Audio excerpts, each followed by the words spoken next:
In early morning, Bjorn woken up by loud knocking noises on his room's door. It was Irwin who was knocking the door. He hurried to get out of bed, then he opened the door to see why she was standing outside. He asked her why she was banging on his door so early in the morning. He was just saying, but suddenly he felt an incredibly powerful gust of wind. It was Irwin's new contract. She was excited to show Bjorn that she had succeeded with the new Sprit contract. She told him that she had tried 10 times with the spirit stone that her sister gave her, and it worked out, and it's a wind spirit. It was perfect match with her fire sprit. He congratulates her, but in his mind, he was think about that how rich her sister and her family is, because Sprit Stone is an item that lets you sign a contract with a Sprit with 10% possibility.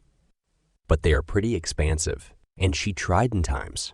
And before she was saying she have a little brother to take care, acting like a poor, helpless lady. Well, whatever. After he saw it, he told her to get rid of it. She wanted to show him more, telling him that she hadn't shown him everything she can do. Then her to look what mess she made in his room.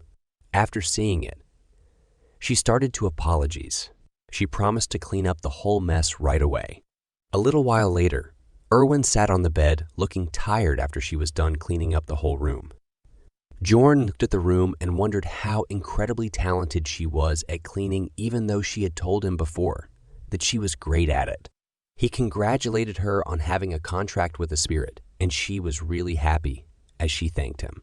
But he is a stud. He told her that she shouldn't have come to him just to show him this. He tells her that she should have spent her time much more wisely, because she would have to go back into the labyrinth in 26 days. While Irwin agreed with his logic, she had wanted him to be the first to know about her achievement. Bjorn wondered why she felt so attached to him and speculated that it might be due to an obsession trait she gained from a goblin archer essence. He wanted to maintain a business-like relationship, but also expressed his willingness to be there for her as a friend and fellow comrade. As the morning continued, Bjorn planned to use his time effectively.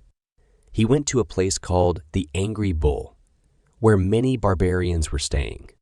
He was welcomed by cheers from the crowd, being recognized as the strongest warrior.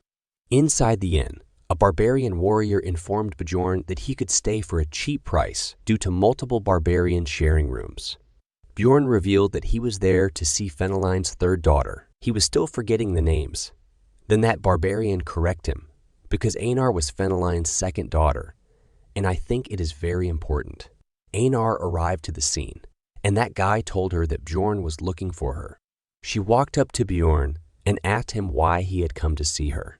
Bjorn told her that he had a favor to ask her, which is that he wanted to fight her. She asked him if this was for training purposes, and he said yes, he needed to get stronger because he knew he wouldn't be able to survive with his current fighting skills. Aynor told him that it wasn't really a favor. If you wanted that, all he had to do was come out to the field where there were already dozens of sparring. She told him that as long as it wasn't in the morning, she was ready to fight whenever he wanted. He told her that they should begin right away. The crowd was ready to see some combat as Bjorn dashed towards her. He knew that he came to learn, but he wasn't intending to lose either. The fight began, and Bjorn rushed toward Aynor with his full power. Aynor was also ready. She swung her sword, and Bjorn's body hit the ground with his face bruised and nose bleeding. Crowd starting to shout that Aynor is the best warrior now. She walked up to him and asked him if he was okay. He answered that he was fine and asked her for one more fight. And just like that, they keep fighting for an entire day. They both are huffing like a dog. But Aynor asked Bjorn that it's fine if he wanted to keep going, but she would like to rest for a bit. I don't know why, but to me it's looked like she is also from another world. It's just my thoughts. He told her that was enough for today and asked her if she was going to go to the labyrinth alone next time around as well. And she nodded. She told him that she was too broke to form a party, so this was her only option. Bjorn immediately asked if she'd like to be his teammate, and he would keep 80 of the profits, but that he would pay for the party fees and everything. But in reply, she told him to shut up, as she had already heard enough. Bjorn stated to feel nervous. He was worried she wouldn't agree to be his teammate. So he brought up other ideas for her to stick around. But Aynor just grabbed his hand and told him that she wouldn't understand even if he tried to explain it to her.